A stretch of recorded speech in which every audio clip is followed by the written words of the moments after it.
boys and girls.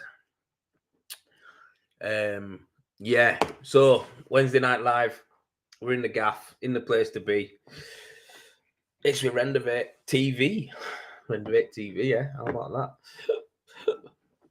Oh, I hope you're all well. I'm gonna wait for a few weeks to jump on. We're on live on YouTube and on the Renovate Hub. So hope you guys are good. Get your sim popped up.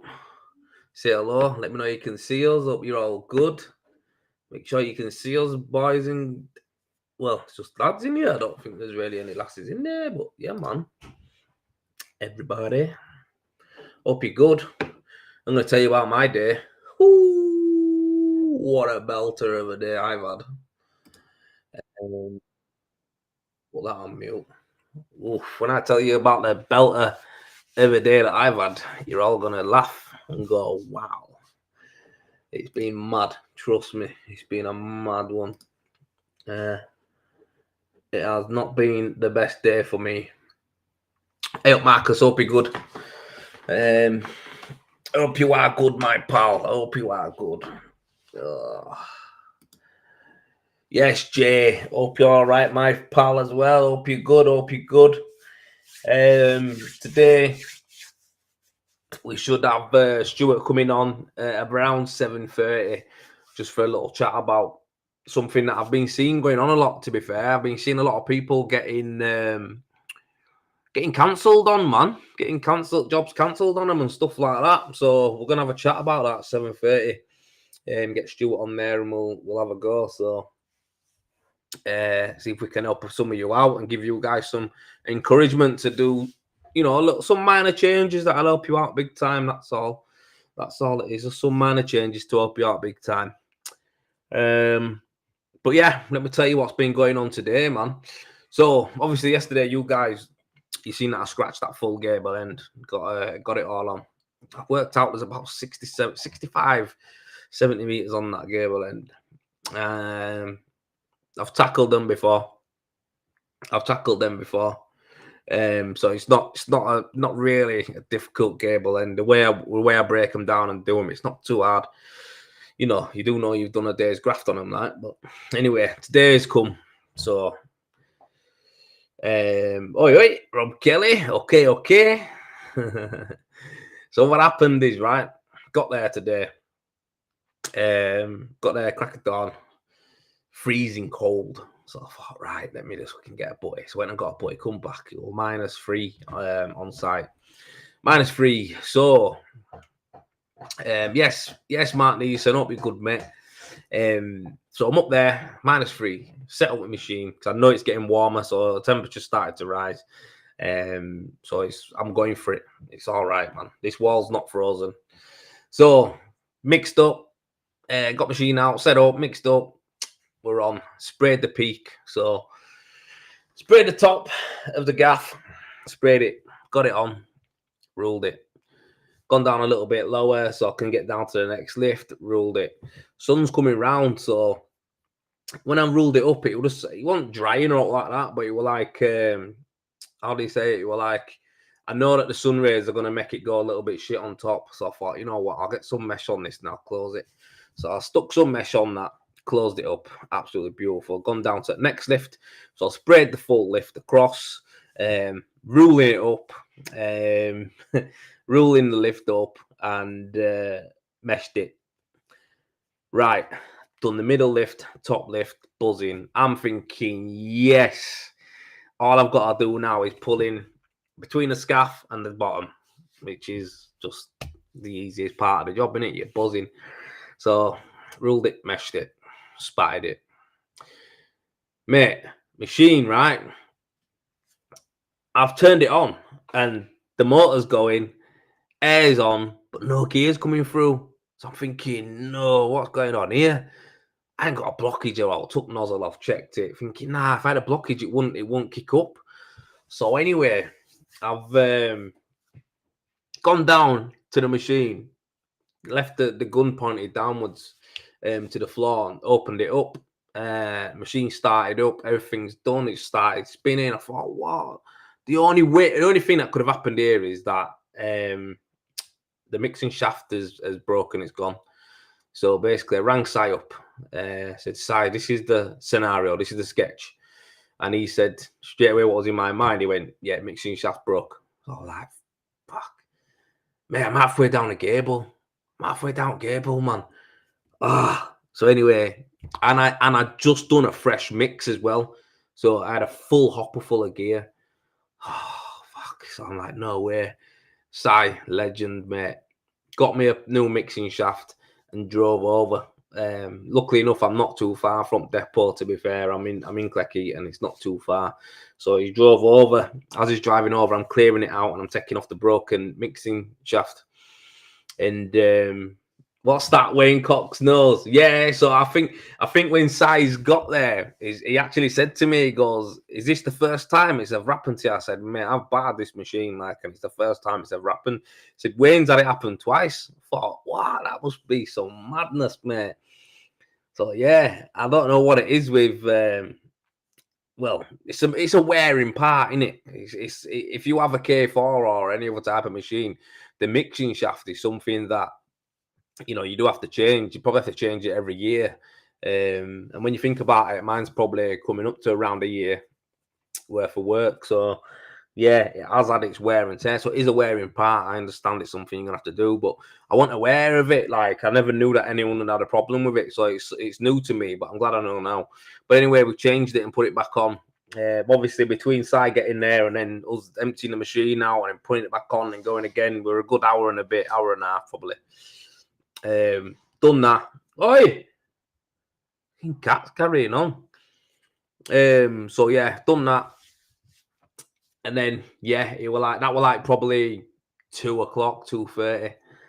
And yeah, so I've had to put the gear all back into my mixer, knock it all back up, and then start spraying again. And I were all right. I were like thinking, yeah, man, I'll still get this done. And just where it broke off on the lift, right? So when you're ruling, it's better to just keep flowing in it. Do you know what I mean? Because you kind of get you can get little cliffhangers and stuff like you do with skimming. So the joint towards what I was going to add, what I added on next to that, wasn't the best for me. So it meant that obviously I'd have to dub out a little bit more above it to feather it and all that kind of jazz. You know the gist. So as I'm doing this, I'm like, yeah, I kept it alive, put some water on. I've power floated the top, so the top looks mint. The peak's nice. Peak's good. It's ready to go. I've come down onto the next lift. Still a bit wet in places, so leaving that, no problem. Spraying up. And then, when you just got to 4:30, and I'm thinking, yeah, I could still do this. And then the lights went out. It's pitch black. And and you're just looking and the temperature's dropping and the top lift's more or less gone.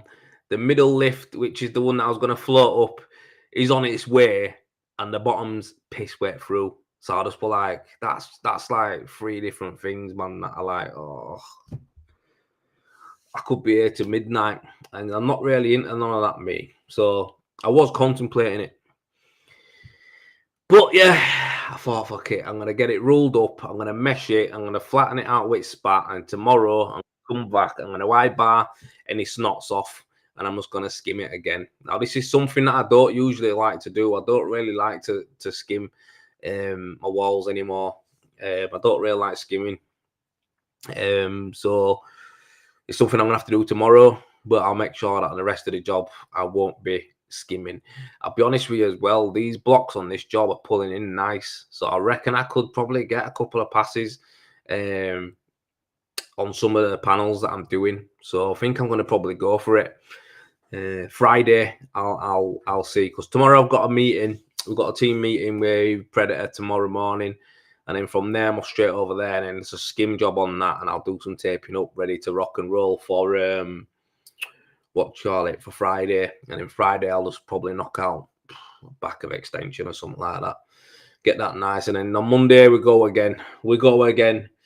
But yeah, you know what, I just want to touch on something really quickly.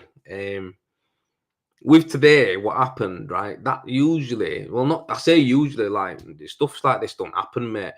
Yesterday we had a broken hose pipe, so my fitting on the hose pipe bust, and I think it was because I might have hit it too hard with an hammer, and I think I bent it myself. So that hose has gone; it's knackered.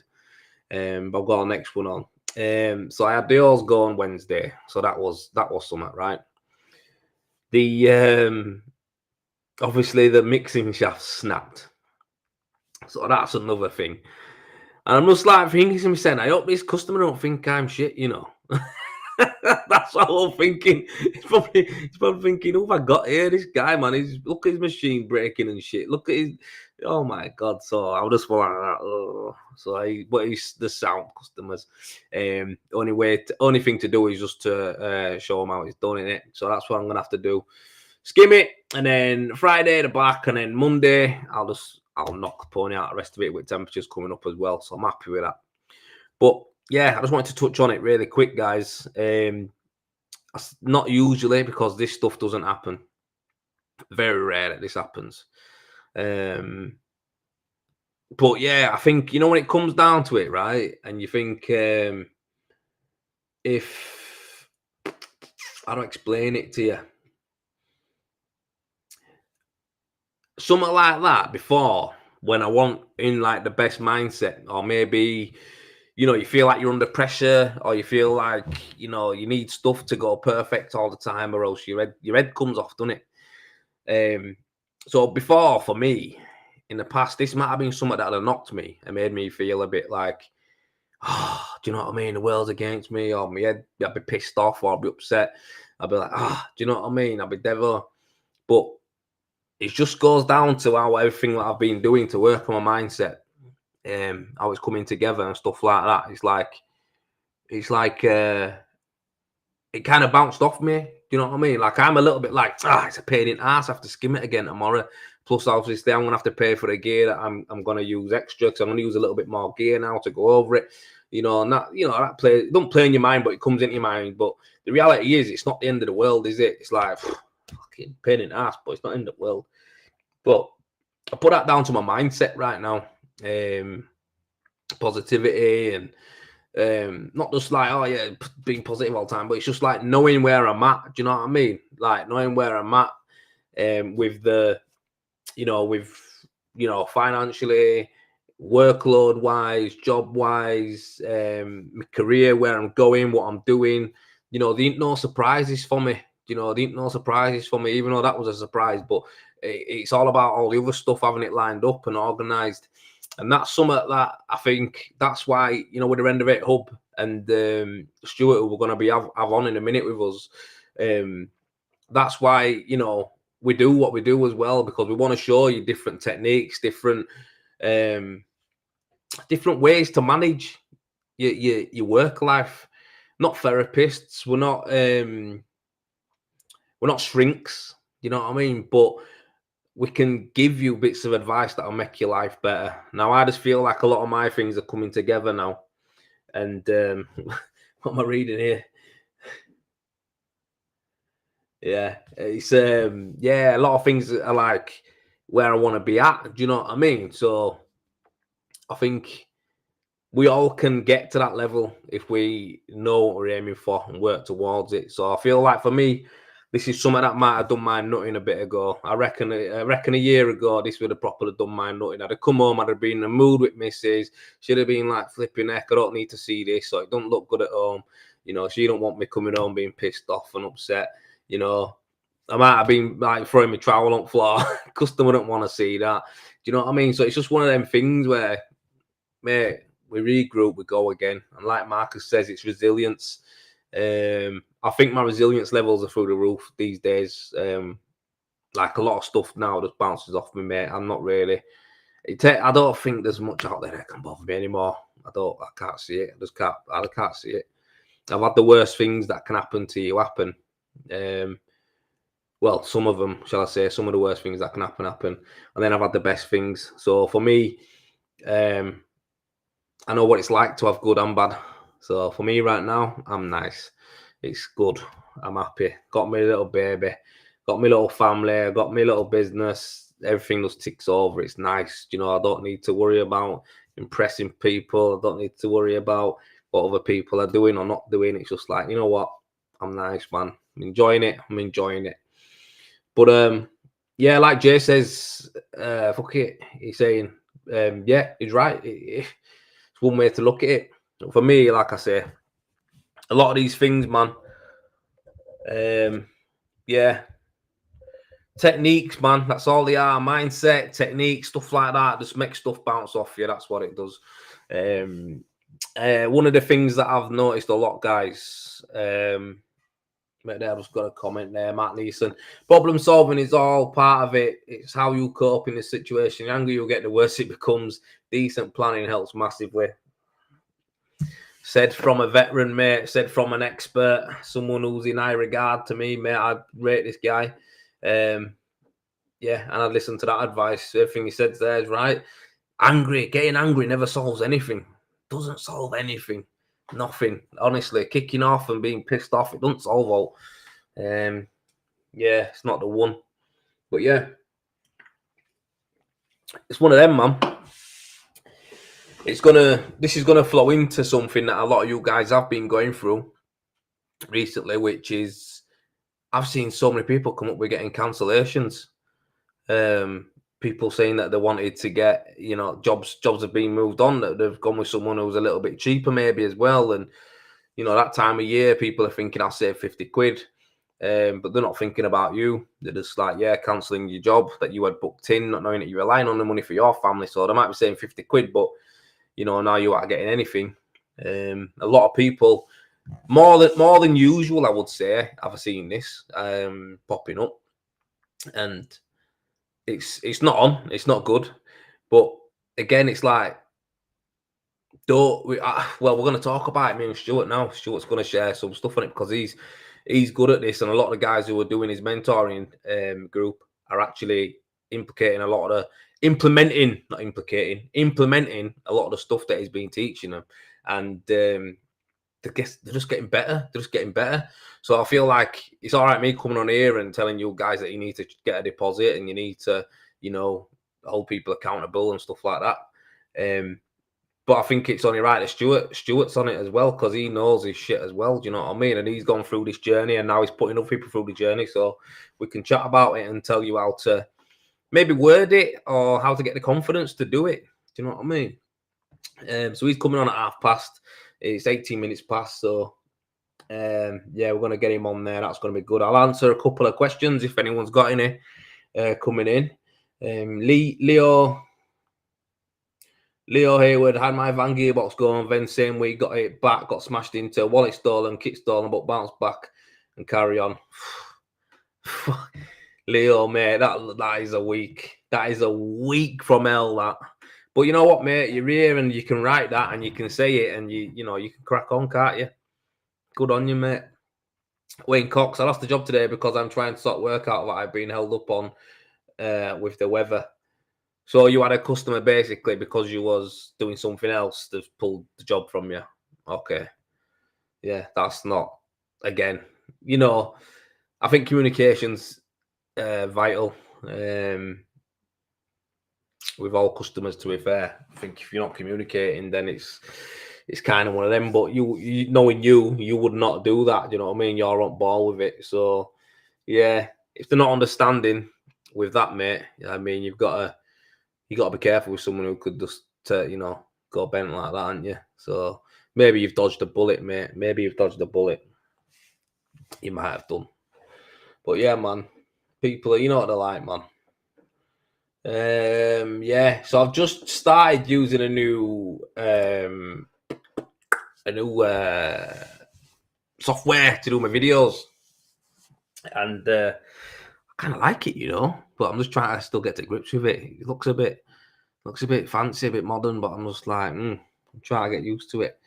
But yeah, it's not like it was fault, so he's gone with another renderer. Again, I'd be worried about someone who was ready to go, drop of an hat.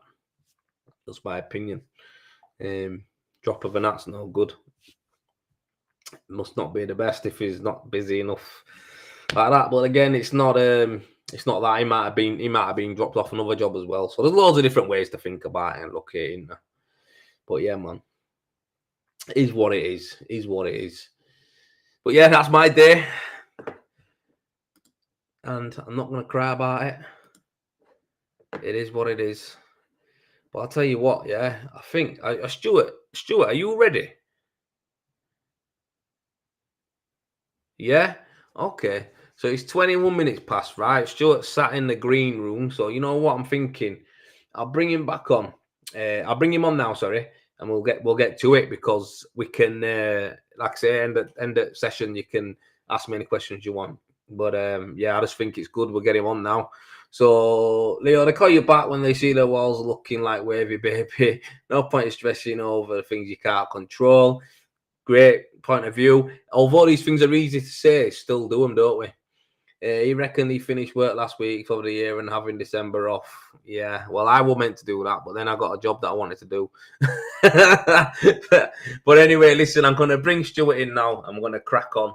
I'm going to have a good chat. So, without further ado, whatever. You know the crack. Here he is.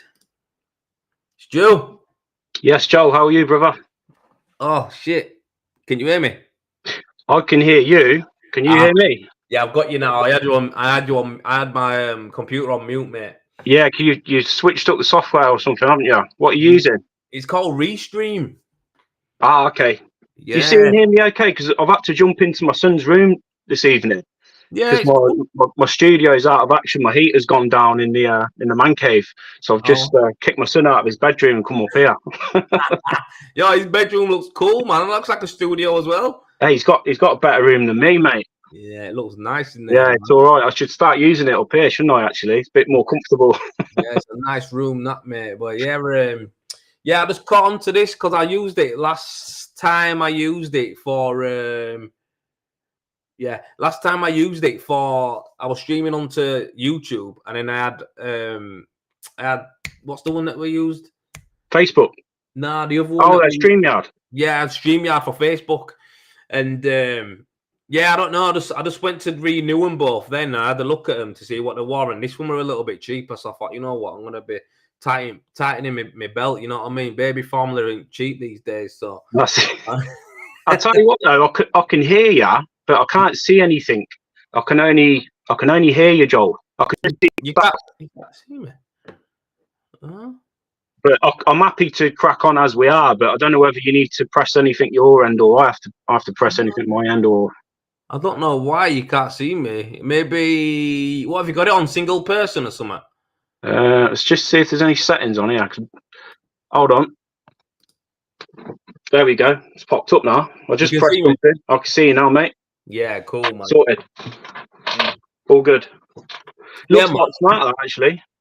It's all right, isn't it? I mean, I ain't changed anything on it. I need to change some bits on it, I reckon, like the background and shit like that. But yeah, it looks all right. Look at us talking about. Sorry, lads. I know we are on a chat here, but the interface of it looks good, mate. Like, it does. Yeah, looks on par with StreamYard, to be fair. Yeah, it's up there, isn't it? But I think it was like £7 cheaper a month. Yeah, I'll have to look into that myself then, if that's the case. Yeah, man. But this time of year, we need to save all the little pennies, don't we? Mate, every time of year, we need to save them pennies, boy. Especially now with a little Harper. How's she doing? All right?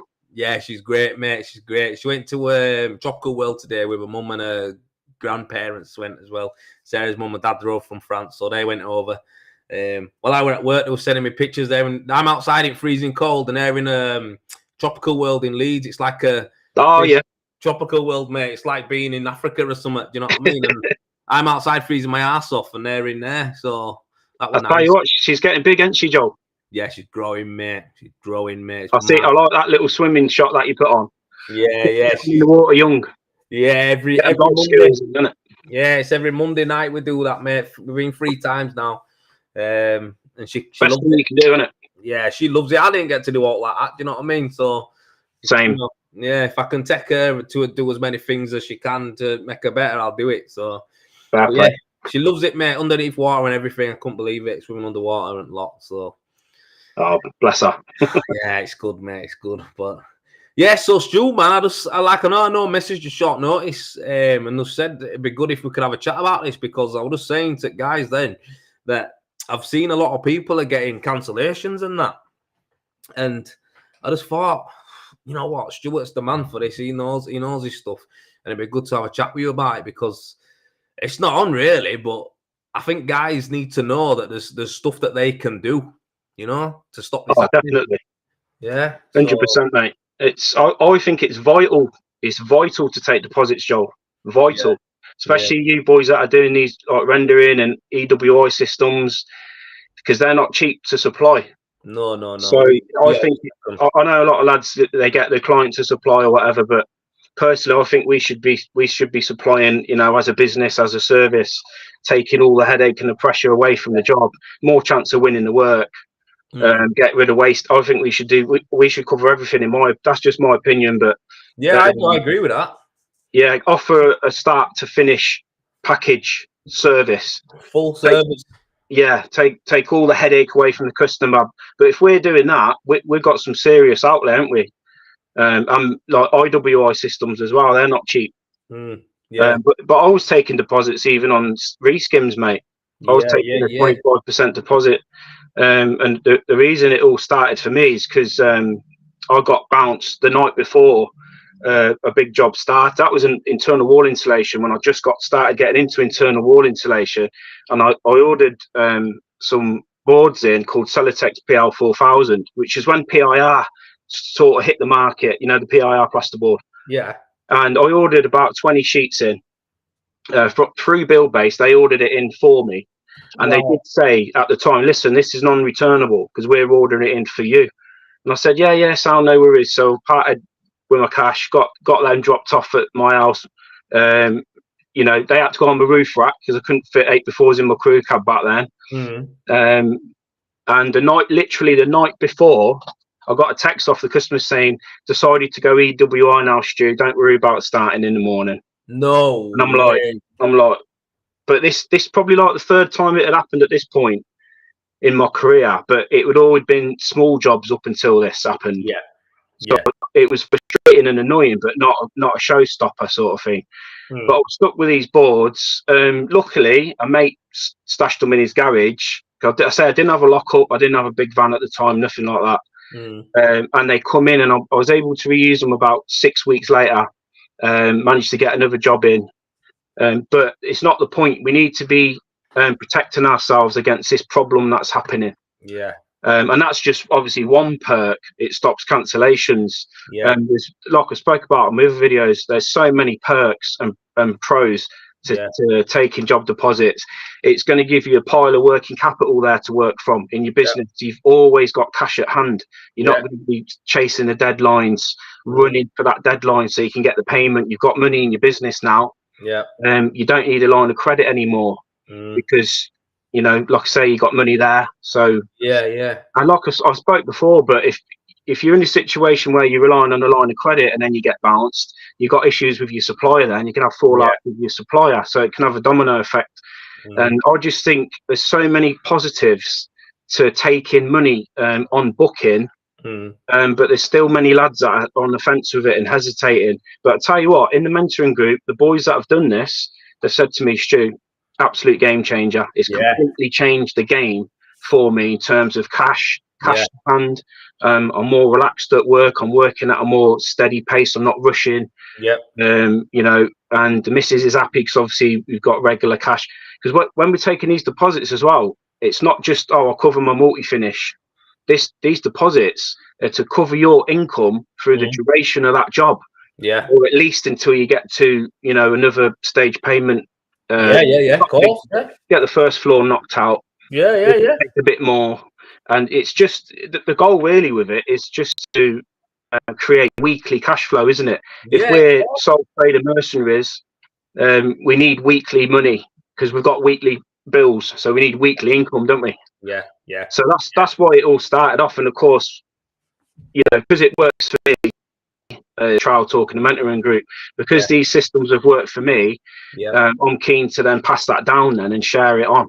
Good. I see the same struggles across the groups, and you probably, now that you've got a community group yourself, you're probably seeing the regular pain points from plasterers what we're struggling with. And I thought, there's this obviously a plastering problem, not because you think these problems are just personal to you. You think, oh, it's me that's got everybody gets business challenges. You know what I mean? Yeah. But then when you create a community group and you see all other self-employed plasterers all have the same challenges, and sort of inspires you then to help them. You think, well, I've got to help this. You know what I mean? So that's my stance on booking deposits, mate. And I know you take them now as well, don't you? Yeah, I mean, I've took them now for. Well, I'll tell you the truth, some smaller jobs, and I say smaller jobs, I mean probably maybe some that are like 3 or 4 grand. I say that's a small job. It is in rendering what we do. It's kind of a smaller job, but even that, I've been guilty of not doing it. But that's just because I might knock it out. But it's still, I should do it on every single job. So just that's a bit daft from me, really. I should always do it no matter what. But I think so, because even on jobs where you think, well, that's only 400 quid, that room. You should still do it. Yeah, because the problem is it's the cancellations. Like you mentioned earlier, someone will go, oh, I'll get that 50 quid cheaper from Joe Bloggs here. Yeah. And some people, they will bounce you and they will give you that text a couple of days before or night before. And it might only be a 400 quid little job. But, if they cancel, now you're stuck for the day, aren't you? And you can't always pull a job forward, as you know. So it's creating that security. I think it's vital. We've got to do it. It is, and like I say, I say that because it's a bit of a daft thing, because one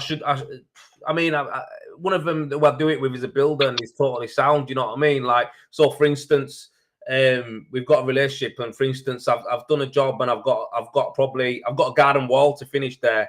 But I put my bill in and he paid it all. Do you know what I mean? So we've got that relationship. Do you know what I mean? But I can understand when it comes to any homeowners or stuff like that, or someone who's not really someone who regularly I work with, and it is a deposit all the time, and it is. It just shows commitment from them as well to you. Do you know? So and they actually like it, Joel.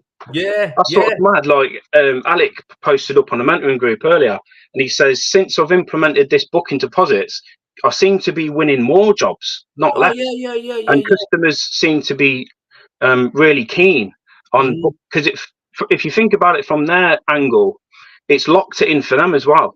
By them getting their wallet out and giving that percentage, putting that percentage down, it sort of secured it for them in their mind. Like, this is booked now, this is in. I've invested, and I think it's a positive thing that we all need to be doing as plasterers. Yeah, I think you're right, because I mean, even with it. So I'm gonna play a little bit of a scenario and describe what I do, because obviously I do rendering now, and a lot of my jobs it's usually around 30 to 40%. I don't have it set, but minimum I want is 30 to 40% on bigger jobs. Some of the smaller jobs I do 50%, so that'll be straight up. But I'm gonna talk like from maybe a plasterer's point of view, who's doing.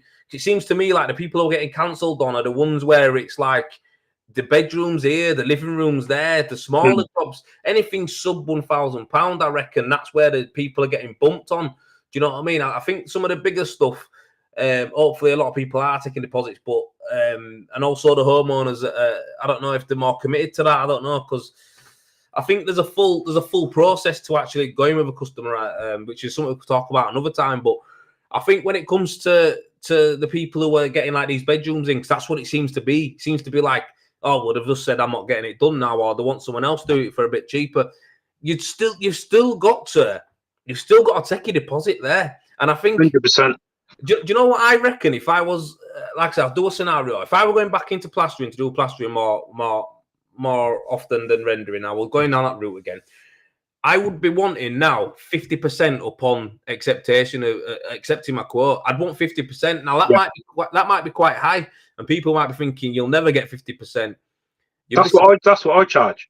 That's what I invoice 50% on booking. Yeah. And this year, no one's batted an eyelid, Joel. And I implemented that in January this year. I went from 25% to 50%. Yeah. And nobody's batted an eyelid.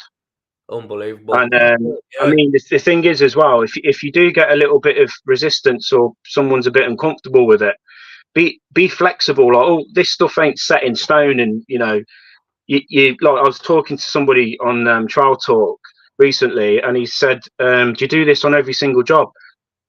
I said I do it on most jobs, but I did have a situation where I had an elderly, vulnerable lady who was quite elderly. Yes.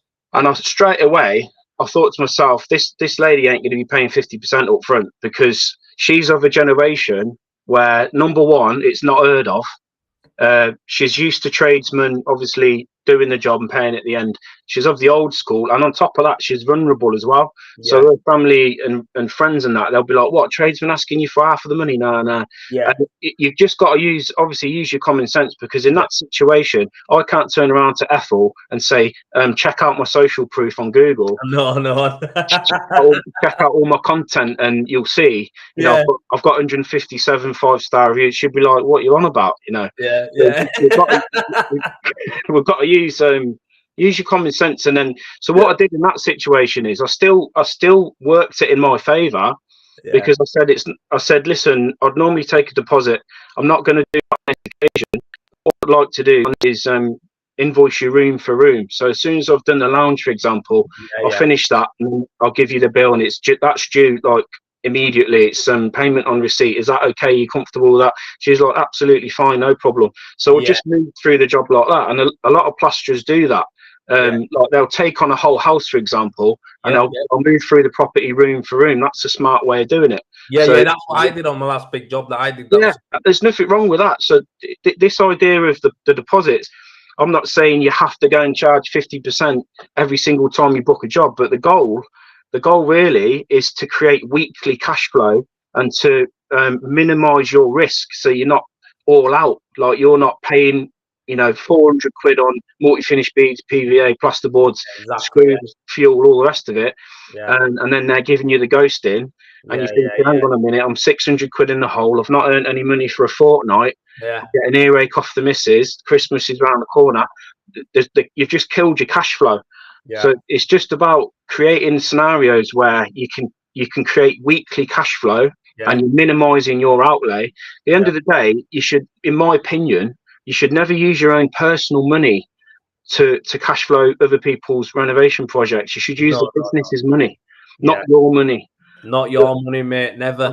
I know it sounds simplistic, but if you're drawing, say, 30%, 40%, or 50% every single time you book a job, you've always got a pile of working capital. Yeah.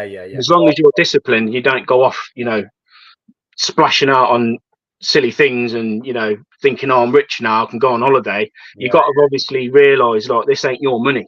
This is your business's money, and use it accordingly. As long as you're disciplined like that, and you use common sense, it will change the game for you. 100% change the game for you. Yeah, you're right, mate. It is. I mean, I'm not the best with money. I never have been, me. And it's like, when it comes to like I'll be honest, the last year and a bit, I've started to be a bit better with it. Do you know what I mean? I've started to notice a lot more, and just have some more kids. You'll get real good with it. I think that's what I'm doing, because obviously our last. When I was younger, because obviously I'm like you. I didn't come from money. I come from like poverty, really. Sadly to say, and like, so when I did start getting a bit of money, I wanted to just run out and spend it. And I think, well, I've never had it. Now that I've got it, if I can afford something, I'm going to go and buy it. I'm going to get them trainers, I'm going to get the clothes and stuff like that. But these days, I don't value those things. Like, I'm not. Material things to me now, they come and go, they wear out. Not interested. I'm not interested in impressing other people. Don't bother you, exactly. And that's a good place to be. I mean, that's where I find myself at. Do you know what I mean? Like, I'm like, don't get me wrong, it's nice to have nice stuff, but it's not that important to me. Nah. It's not that important to me. Do you know what I mean? Having my house bills a few months ahead in payment for them is like, that to me is winning. Do you know what I mean? You've got enough money to support your family for the next few months. That's winning. Do you know what I mean? Yeah. I think when you become a dad, it's different when you're a dad. Obviously, your priorities change, and you've got to provide, and you can't be like selfish with your money in the way a single man can. So obviously, if you're a single man, no family or anything like that, do what you like. But at the end of the day, regardless of your personal situation, you should still be taking booking deposits, and you should still have money in your business. Yeah, of course. There's so many things though, Stuart, that you're doing in your mentoring group.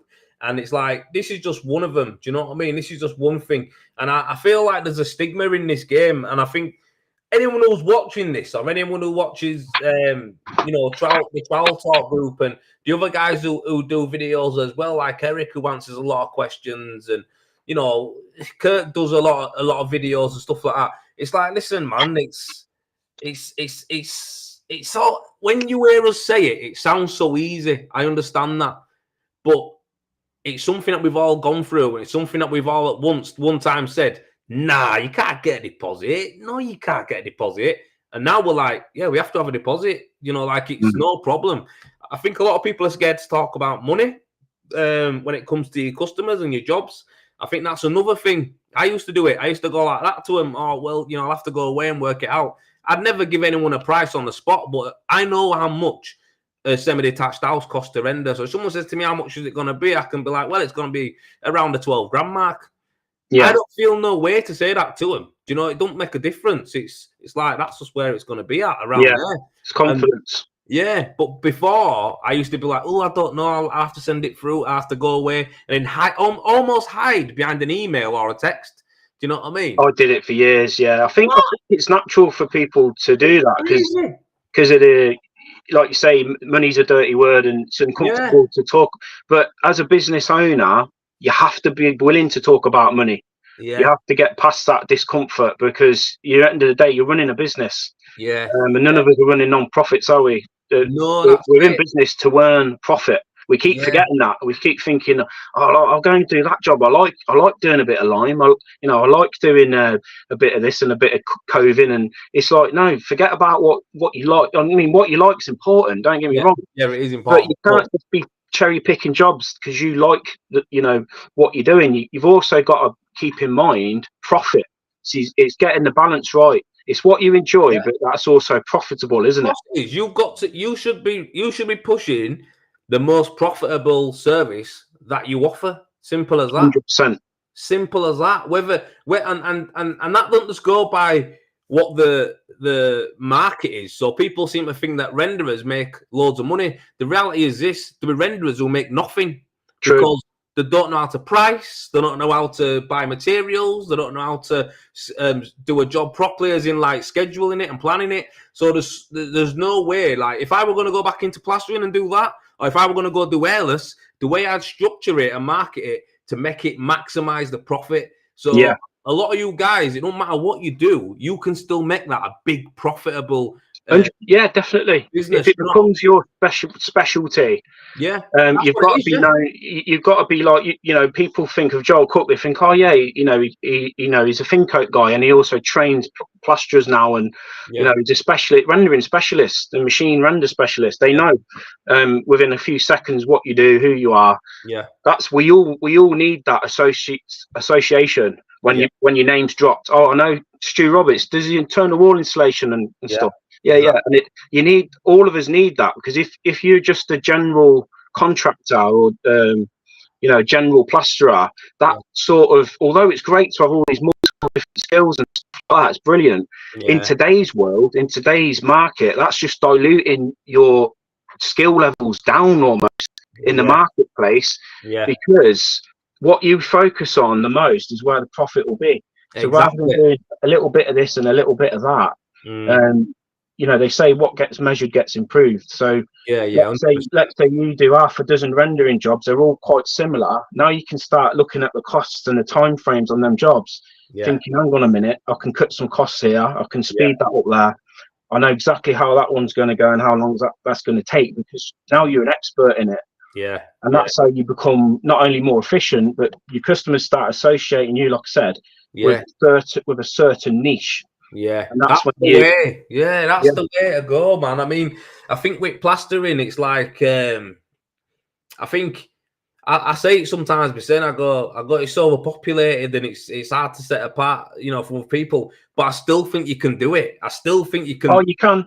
You can, can't you? Even with traditional plastering. Before I did the internal wall installation, I was re-skimming bedrooms, lounges. I was 90% domestic. I did some contract work for Zenith and a few other companies. 99% domestic.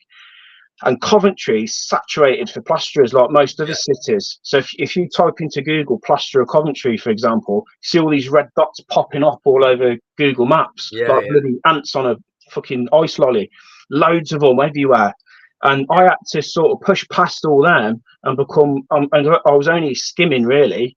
I had to become known as the best, like the top rated in the Coventry area. And how I did that is I just did it better. I just did it. I was cleaner. I was more professional. My communication was tighter.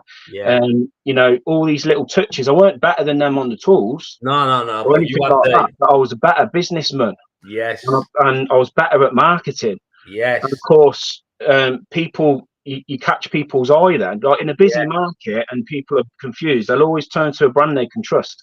And I built my brand that trusted, and it still is now. If you bash in plasterer Coventry, I'm still top rated, although I'm moving away now from skimming. Yeah, you're specialist in two-way, and that's all organic. I haven't paid a bean to my builder rated people. No, you know, none of them.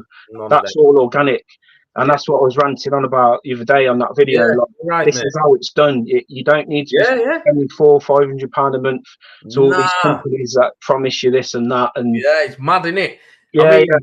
I so with the plastering thing, I'm totally with you on that, because when I first started doing cut plastering years ago, I had a target to be like the best plastering company, domestic plastering company in Leeds.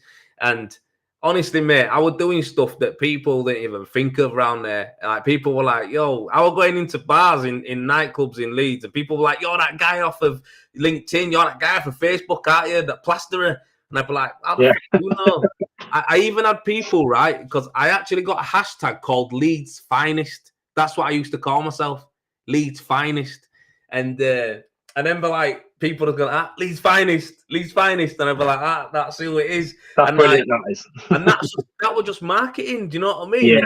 Like, all that was marketing. And every video I did, I'd put hashtag Leeds Finest, and it was right at the top. You could see it. And I always talked about how flawless our finishes were, how good we are at this, how we do this. Look at this.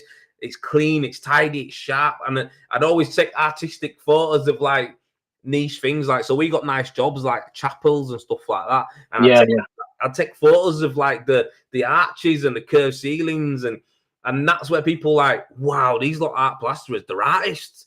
Do you know what I mean?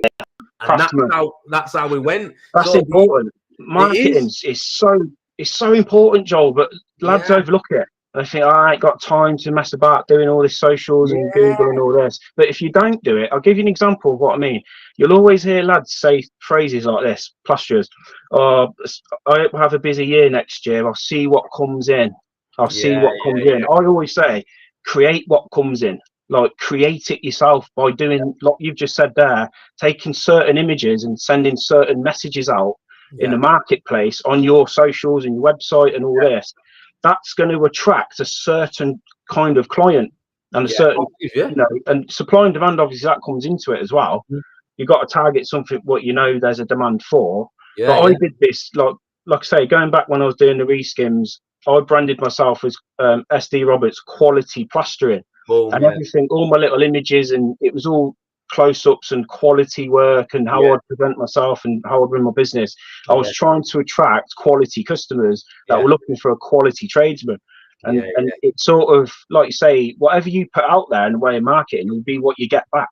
And whoever does, you know, the works the hardest on their marketing, and whoever's the most consistent, they're going to be the lads that are always busy. And you go, I'm just lucky. You know, it's nothing to do with that. It's because they're consistent with their marketing. They've made it a part of their business, not just grafting on the tools. Oh, let's get the van loaded onto the next job. Might be able to get 2 jobs done today. It's like, forget about that. That's shit strategy. You want to be doing less jobs at higher profit, 100%. not bashing out loads and loads of jobs. That's just showing me, if you're doing like 2 or 3 hits a day, or doing like 2 jobs a day, 3 jobs a day, that's just showing me that you're not pricing high enough. And the jobs that you're going for, it might be builders or whatever pushing you, putting deadlines for you. You're not comfortable. You're not comfortable. No one wants to do 3 jobs a day, 3 small jobs a day. No way. I used to do it. I used to do it all the time, and I used to wear it as a badge of honor. Like yeah. I know. That's what you do. Yeah. Like when I had Matt and Reese and that, I'll be like, oh, I've done 79 jobs last year. We've done 79 jobs, and now when I look back, I think you're a mug. You shouldn't have been doing 79 jobs to start with. And now you know how many jobs I've done this year? 30 jobs. Yeah, myself and the labourer, and me working alone a lot of the time. 30 jobs, and I've earned double the amount of profit that I would have earned running a team. Mad. How mad's that? Because I've reached down and specialised in a specific niche that's higher profit. Yeah, good. So it's the message is work less, do less jobs at a higher profit. Yeah, that's what we need to be doing. But the booking deposit, like you say, it's vital. It is, isn't it? If you want to run your business and have cash to hand all the time, it's vital, mate. So what would you say then for someone who's give someone a little tip of how to word it then? Like, so say like someone who's never done this before and nervous about doing it, on their next quote that they send out, right? What kind of advice would you give to them? Yeah, this is how it's done. This is the worst thing you can do, right? Someone WhatsApps you a picture of their kitchen wall, says, how much to skim that? And you go, oh, hi, Mr. Smith. You're looking at 250, whatever. I'll throw a random figure out there. You're looking at 250 quid and we want 50% up front. Thanks, Joe Bloggs Plastering. You ain't going to get that job. So what you have to do is you have to obviously present yourself as professional as you can. Build up your social proof first. Make sure you've got some solid Google reviews, organic reviews, video content out there, so people can sort of check you out before they get in touch. They know what you're about. You're on camera speaking. You're doing job walkthroughs, job talkthroughs, educational content. All this stuff's going to help build up your social proof. So you need that in place before you start asking people for cash up front. You need all that in place. Even if you've just got half a dozen reviews and a couple of videos, it's still, it's something. It's enough. But on top of that, it's how you present the booking deposit and your terms to the customer. So texting them, just saying 50% up front, it might work. You might get the other and go, yeah, that's no problem. But they're going to be a bit like, fucking hell, mate, I've only just got in touch with you, and now you're telling me I've got to give you 50%. See, the way you've got to dress it up and present it really is, this is what I do in my business. The lead will come in, okay, through the vetting form. It'll have a video on there. I'll have a look. I'll get them on the phone and I'll have an honest chat about how long the job's going to take, what's involved, what sort of materials, all this. I'll give them an idea of cost, and then I'll just go quiet and let them respond. If they come back and say, oh, I wasn't expecting it to be quite that much, I'll have to talk to my wife or I'll have to talk to my husband, I'll go, no problem at all, just come back to us when the time's right. I'll let it go and see if they come back. Or they might turn around and say, okay, that sounds fine, what's your availability and all this. That's good. That to me now is an amber light. So this one might be in the bag. So from that point, I'll then create a quote. So I've had a quick 5-minute chat on the phone. This is the vetting process that I talk about on the group. 5-minute chat on the phone. Now I'll put my quote together, because I know that's going to take me, 10, 15 minutes of my time, 20 minutes. The idea is you don't want to be parting with your time unless you know, I've got the amber light, I know this job's, it's in the bag, or you're confident that it's in the bag. Yeah. Then I'll put the quote together. Everything will be bullet pointed on the quote. Everything. Yeah. Taping up, waste disposal, name what you're going to do, break it all down, how long the job's going to take, all that kind of stuff. I'll even put a little link showing a video of a similar job. So this is another good tip. By the way, Mrs. Smith, we've recently completed a job very similar to yours. If you want to have a look at that, here it is. That's going to get you that job. As long as you've just seen it. Start to finish. Yeah, so you do that. You're getting closer now. Confidence, the relationship, the confidence is growing. I'm getting confident when you're telling me this now. I'm about to give you a deposit. This is how you sell. This is how you sell. Yeah. You text a customer, there you go, 400 quid, take it or leave it. You ain't going to get the job. Why should they do it? You know what I mean? You've got to sell yourself. Yeah. So then what I'll do is I'll put a little bit of the paragraph at the bottom that says, by the way, if you'd like to go ahead, we do take a booking deposit. Please see attached a copy of our payment terms, right? So your payment terms is a separate document altogether. Yeah. And that's attached to the quote. So then they click on there and they read through it. And it's all broken down. What happens with the deposit if you can't do the job? What happens if they cancel? Blah, blah, blah. It's all there in writing. You send that across, and that is professional. It gives them chance to digest what you're doing instead of feeling pressured like they've got to come back and agree. So you just leave it with them, and that's how I do it, mate. And like I say, it works like clockwork, and the money's in the bank within a couple of hours. You've had that work not like constantly for you, consistently. Oh, mate, not only does it work for me, it's working for everybody in the mentoring group as well. It's not something that's just specific to me. Oh, it's because you're Stu Roberts and you do all the videos and that. This is something that works for anybody. Any plasterer can implement this strategy. You don't need to have shitloads of videos and reviews. You just need half a dozen decent reviews. Maybe do a presentation video on top of your Facebook page, something where they can go and check you out, see you in person, come across professional, knowledgeable, competent, give a few examples of what you're doing in your business, and it gives them confidence. It's about putting confidence into all it is. That's all it is. You've got to create confidence. They've got to be certain that you're the man for the job, and this is how it's done. It's about building up your personal brand, isn't it? And I feel like everything you just said there is absolutely like, I love all that, mate. I think it's awesome. You bang on. And another thing, guys, you've got to listen to this, right? And listen to it properly. Even if, right, you do a quarter of what Stuart just said, you are going to be so far ahead of your competition. So imagine if you did it all. But you think about it, all them red dots that come up on Google Maps, I guarantee you 99% of them aren't doing anything what Stuart just said. So if you implemented some of it, you'd be further ahead than all them other people. Trust me. Mental. 100%. Yeah. How you described it were perfect, mate. A lot of it comes down to confidence. And people go, Joel Cook's confident, you're confident. I'm not confident. And I said, the way you get confident is you're so certain with your numbers in your business and how long that job's going to take you. You're so certain that when people go, oh, you're way too expensive, you are. Joe Smith said he'll do it for this much. You say, listen, I know my numbers in my business. I know how long it's going to take. If I try and rush it and do it quicker to match him, I'm going to lose the quality and I'm not going to get the finish. And when I present it like that and I say, listen, we've got all these reviews. Here's some examples of work we've done and all that. They go, I'll tell you what, forget him. I'm going to go with you. Even though I want twice as much money sometimes. Oh, happens often, mate. Yeah, because with domestics, they want to leave you the keys and go to work. Yeah. They don't want to take that chance and bringing in a chancer when you're in their house. And the same with rendering, because obviously you still got to use the facilities and the power and the water, and you still got to be in their property. They've still got to trust you. So you've got to bear that in mind as tradesmen. We have to build trust with our marketing, with our branding, how we communicate. You've got to be professional. You've got to think like a business, haven't you? Yeah, of course you have. Yeah, a lot of us, none of us have been taught that. From when you leave school or when you get out of, you get out of work with someone else.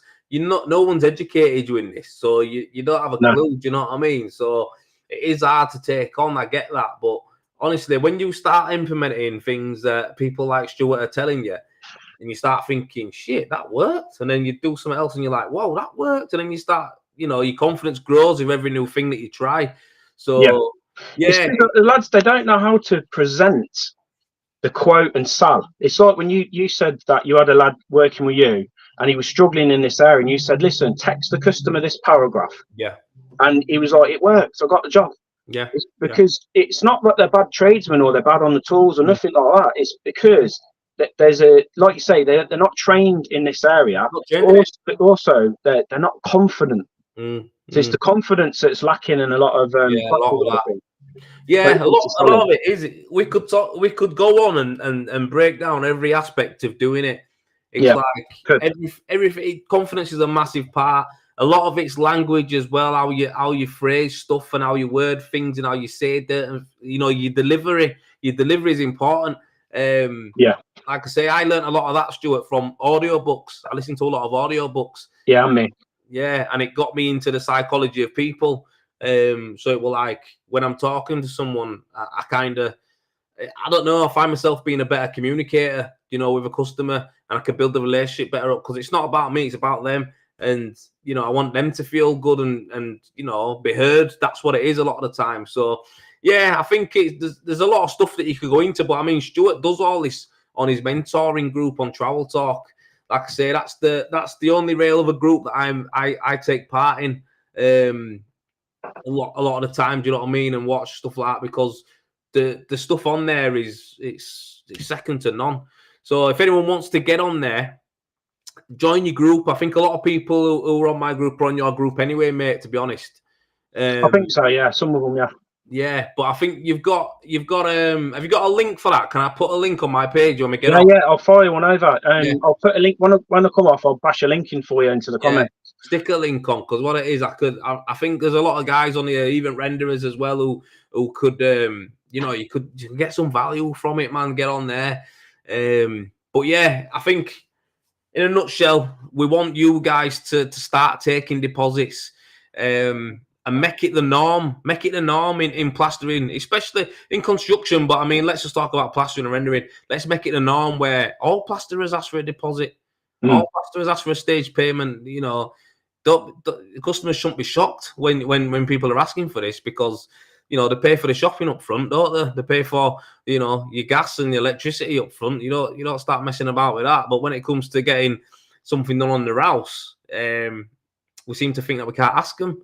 Well, yeah, I think it's a tradition that people, like, they might raise their eyebrows and think, well, this isn't how it's done. Builders, you know, supply everything, complete the job, then put the bill in. But like I say, it's a backward way of thinking. And if you look at a lot of how small business operate, in the marketplace, there's most ask for a deposit if they're expected to supply either a good chunk of their time or bring in materials, equipment, products. They'll ask for a deposit and no one blinks. But if the tradesman does it, I think what doesn't help is this like idea of like the cowboy builder, and you know, Dominic Littlewood didn't help, did he? You know, the white van man and all the rest of it. You know, we've got there's a stigma around the tradesperson, and I think that's wrong. Like, this country, you know, relies heavily on grafters. Yeah, it's built on it. You know, the roof that's over all our heads now put on by a grafter. You know, they're not rogues, they're not crooks. No. So we've got it's about changing how we look at tradespeople, how we look at tradesmen, because as long as some people still have that view, like, oh, they can't be trusted, you know, they're dodgy and things like that, then things are never going to move forward. But that's where the building your social proof comes into it. Yes, that's what I was going to say. That's it's more easier now, right? It's so easy now to raise the profile of your business for free. It's like you've got to be absolutely stupid not to do it. So yeah, social media and the videos you can do, your posts, stories that you can do on your timeline, just to the work you're actually doing. There's so many different ways that we can improve our ratings and our presence. So I think you're right, mate. What you're saying there is bang on. It's crazy. And again, it's not just for people like me and Stuart who do videos and a few other guys. All of you can do it. You've all got one of these. Simple as that. But start shooting your stories. Start shooting some little videos. Honestly, a lot of you will be good at this. I think they will. I want to see more of it. And even if they start off, like I say, just doing a quick walkthrough without putting themselves on camera, that's a sort of entry point to start creating your content. Just do a quick job walkthrough of what you're doing, and don't fall into the trap of like making content for other tradesmen and other plasterers, because that's something I see a lot of as well. Like, they're filming, but they're filming with thinking of an audience of other tradesmen that are going to critique their work, and it's not for them. Like I said, it's for your customer, not for plasterers and renderers and things like that. It's for your customer who don't know anything about terminology and lingo and like what's involved, and they just want to. Do you know what I mean? They just want to know, how are you going to fix this wall? I've took the wallpaper off, all the plasters fell off. Like, if you do a video like that, talking directly to your customer as though you're in a house and you're explaining to her what you're going to do, you'll get interest and you'll get interaction from the right people. Because it's like I say on the group, it's not about how many subscribers have you got, how many views have you had. It's about targeting, pinpointing the exact person that's searching online at that specific moment in your area, and you've just bullseyed it and you've hit that. You know, she's looked at your video and she's phoned you up. That's a win, because that will generate income for your business. That's a win. I'm so glad you just said that, and the way you said that, mate, because that's something, right, that I've been, it's been my mind for a bit. I'm like, listen, it don't matter how many subs you get. It don't matter how many, I don't know, members you have. It don't matter how many, what do you call it, followers you have, or how many likes you get. It doesn't matter if you've got that many. It's like, I've had a video, right, that's got 500,000 views on, right, and everyone's like, wow, that's amazing. Listen, mate, let me tell you now, that don't mean shit. No. It don't mean nothing, because them 500,000 people ain't going to buy nothing off me. They ain't going to buy it. They ain't going to buy nothing off me. So my whole point of my video was to show people what I do. And that's all it was, you know, and you know, my customers can see it, and other plasterers, you lot can see it and hopefully get some tips. But the reality is I'm making myself an authority in what I do. So that's why I do the video. That's what it is. 500,000. Ain't 500,000 plasterers, mate. Never mind customers. And do you know what's crazy, Joel, right? Do you know, to get your YouTube channel ranking for, say someone says, right, Fincoat render leads, I'm looking for a Fincoat rendering specialist leads.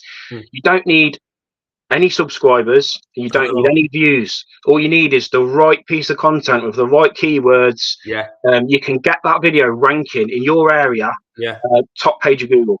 I say to the lads, you do not need, like, people, there's this assumption you need thousands of subscribers. You don't. You need loads of views, and you don't. And like someone said to me the other week, right, he said, I'm all sorted, Stu. I just need a little bit of help with my videos. I'm not too good with videos. So like, I've invested in my website. I've got my website sorted. I was like, what website you got? He's like, someone, a professional web developer's done it. He charged me £250 a month. I was like, and then he said, like, £500 to build it. And I says, he says, look at it. Look how smart it looks. Looks really good, doesn't it? I says, does it rank? And he's like, what do you mean, does it rank? I says, is it ranking when people are in your area saying, Nottingham, is it ranking? He's like, well, I'll send you the link and you can see. I was like, no, sending me the link, or sending the customer the link, or clicking on the link on your site doesn't mean that your website's ranking.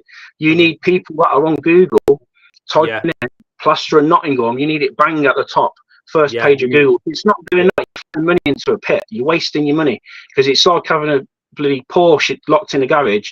You can't use it. No one can see it.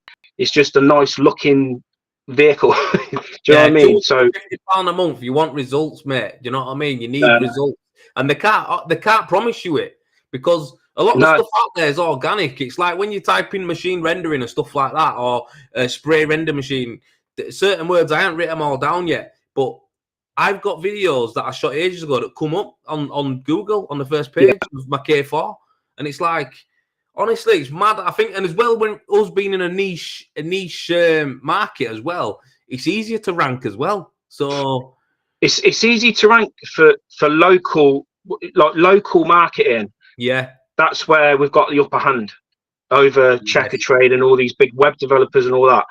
Keeping it local is how we can rank high. Exactly. That's our strength. That's how we can do it. 100%. That's why I say bin off Checker Trade and all that lot. They're not going to help us out with this. It's mad, and you're right, mate. Because I even like on Instagram before, I used to tag in Instagram. Say like I was working in a certain area Leeds, I'd tag. I was in that place, so I'd do my job and I'd put Moortown Leeds. And I was actually in a coffee shop, and my mate went like that. Oh, one of your jobs come up over there on my feed, because he looked at Moortown Leeds, and it was because so many people had looked at it and liked it, and people were commenting on it, going, "Oh, that's a good job," you know, over plasterers and stuff. I'd come up in that area, up there, and he clicked on it, and he was like, "Oh, that's mint. That's my mate." You know what I mean? Yeah, there's certain tricks like that people don't know, but again, it doesn't cost you a penny, and it's what I show people in the group, in the mentoring group, of walking through it step by step. Everything they have to do. It doesn't cost them just need your smartphone. All you need is your smartphone and a little bit of discipline to learn the systems, and then to every single week you've got to carve out a little bit of time. Like, even if it's an early morning, you know, get up at 5 every Friday. I know it's, you know, you think, oh, I ain't getting up that early. Why should I? But you have to find that time somewhere. And if you don't do it, you're going to end up doing it on the evening or the weekend. Or you'll join Checker Trade or My Builder because you'll get frustrated, think I haven't got enough leads. And then, so what I say is carve out a little bit of time each week. Probably early morning Fridays when I like to do it. Get up early, everyone else is in bed. You got that quiet focus time. And bash out your video content then. Get it across all your socials. Do a little bit of work on your Google profile.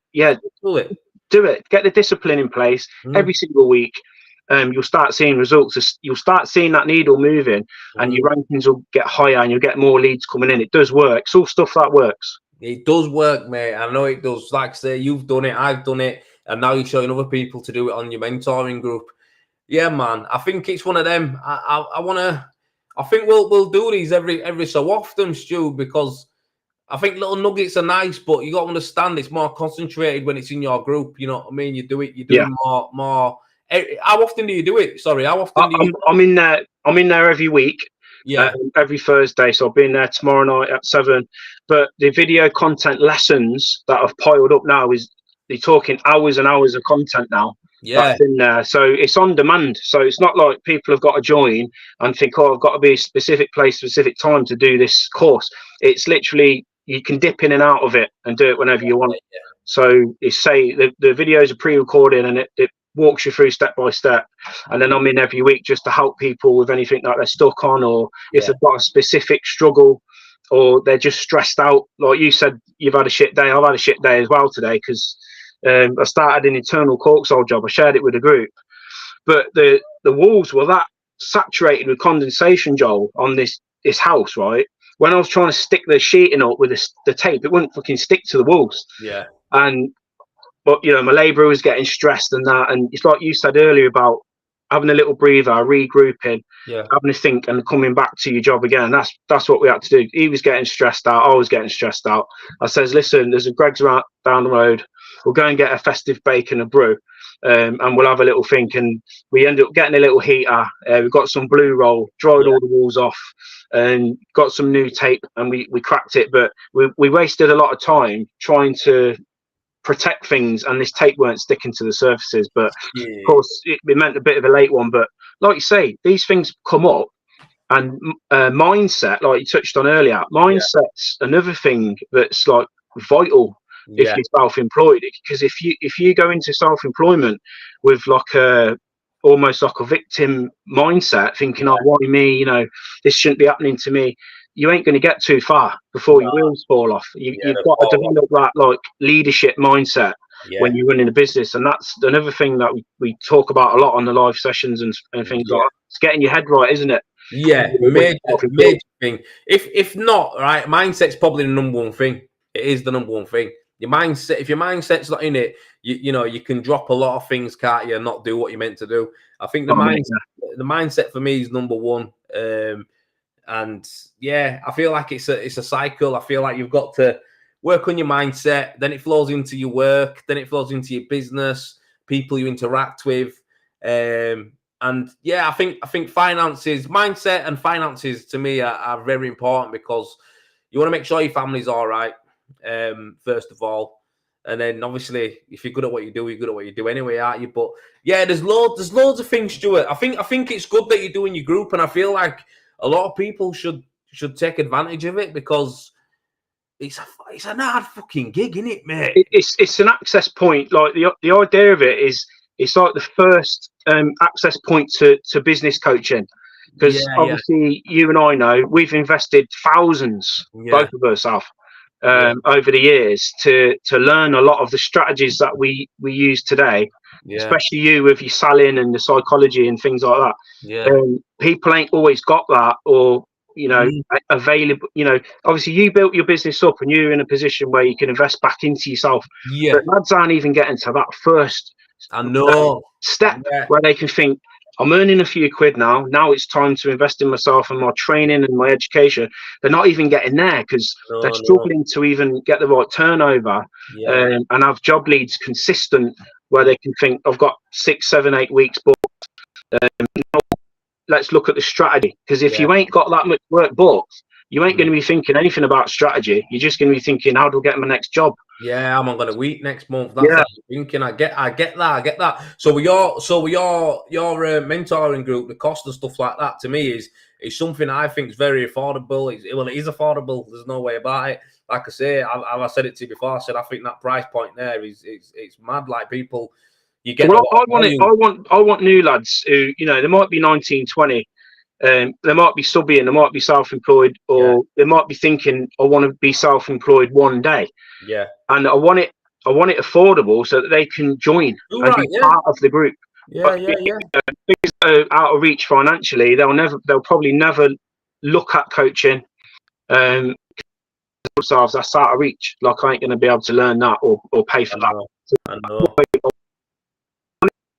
For that reason, so it's accessible for anybody. You could be bordering on retirement. Anybody can come join. My affordable level, so that it will be, you know, the doors are open that way. Because obviously, if I go really high with the price, it's going to cut off a lot of the young lads. That of course it will. Also, as well, though, you've got to remember as well, Stu, like what you're doing there, it's a group as well that you're doing. It's a mentoring group. Whereas, like when we've paid for like coaching, it's more of a one-to-one cater to you directly. So, you know, they do cost a lot more, don't they, when it's that way. So I think as a group, you know what I mean? But like you say, the guy's done hours and hours of video that you can get access to, that, you know, he's going to be talking like he's talking to me now, quite frank, you know, and it's to the point that let you guys know what you need to do. That to me is priceless. So we never had none of that. Facebook Messenger voice notes, you know, if they're stuck on a job, they're stuck on to do, or they're not being paid, little things like that. I'll always be on the other end of the phone as well. Like, they can drop me a voice note and I'll fire off a voice note straight away and try and help them out. So it's being trying to be to hand for them as well. The support's there. Yeah, it's good, Stu, man. Like I say, I'm buzzing that you're doing that, mate. And my hamstring. You cramped up. My hamstring. That normally happens to me about 2 a.m. Oh my God. Oof. I'm cramping up here. Deep heat rub. That's what I'm normally putting on 2 a.m. Oh my God, that is killing. I knew it was going, but fucking hell. I have to stretch them off, boy. That's because I've sat down for too long, I think. But it's painful though, isn't it? Oh, it's killing me, bro. Fuck, still there. Ooh. Right, it's gone. Oh my God, I nearly kicked fucking desk over. You've been crouching today? No, I haven't been crouching at all. I don't know why it's cramping up. I need to drink some water. Dehydrated. Dehydration, mate. Dehydration definitely is that. Oh my God, it's coming back. Right, I'm going to shoot. We're going to have to end it. I'm going to have to go, you know. I need to stretch this off. Yeah, I was going to say, I told the missus about 8:10 I'll be done. So I'm going to go and get around with Louis and that now, mate. And sort him out because it's his bedtime now. Like, all right, cool. But thanks for coming on, man. Appreciate you coming on, bro. Anytime, Joel. Anytime. Yeah, of course. Put that link across to me and I'll share it as well. Top man, I'll send you. All right, thanks, mate. I'll see you soon. Don't get that people. It's killing. See you later, boys. Cheers, Joel. Yeah. Nice one. Oh. Fuck, my hamstrings are tight, man. Tensed up. Serge, you need to come down and rub these. Oof, that's not good. But yeah, Stuart, come on there, boxed it off, give us some great advice and some tips. He's going to share his into the group, his link. So we're going to get that on. But yeah, listen, I'm going to go because my hamstring's absolutely fucking still cramped. Wow. Right, I'm going to go, guys. I'll catch up with you on the next one. I need to stretch this shit off.